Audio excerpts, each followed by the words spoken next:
A special thank you to each of our subscribers who make this channel possible. Here's today's story. In a significant display of discontent, hundreds of demonstrators flooded the streets of Christian neighborhoods in Damascus early Tuesday morning.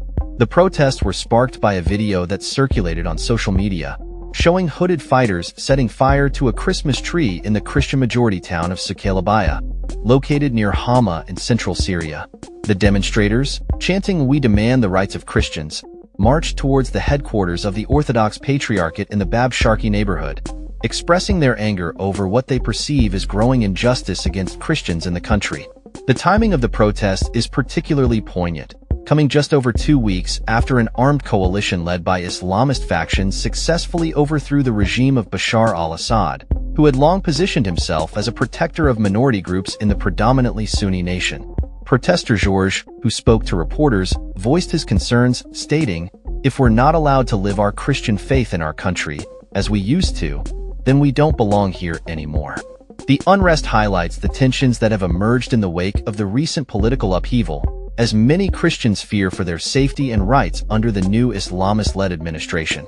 The video that ignited the protest shows members of the Islamist group Ansar al-Tawhid, reportedly composed of foreign fighters, engaging in the act of desecrating the Christmas tree.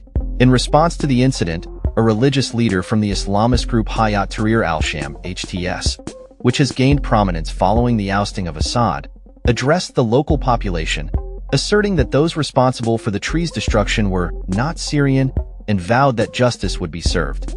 "The tree will be restored and lit up by tomorrow morning," he promised, attempting to reassure the Christian community.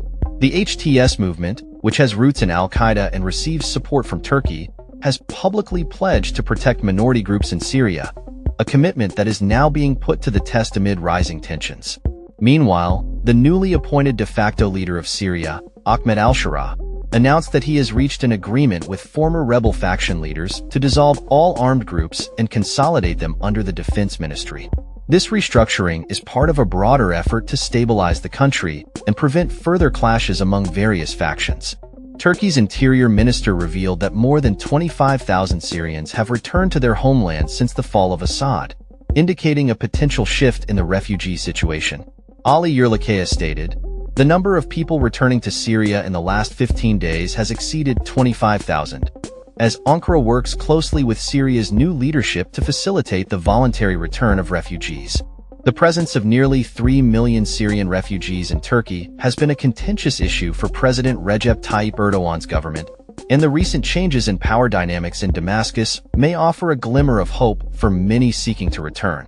In a related development, the U.S. military conducted an airstrike in Syria on Monday, targeting 2 Islamic State operatives who were reportedly transporting a truckload of weapons in the Deir ez-Zor province.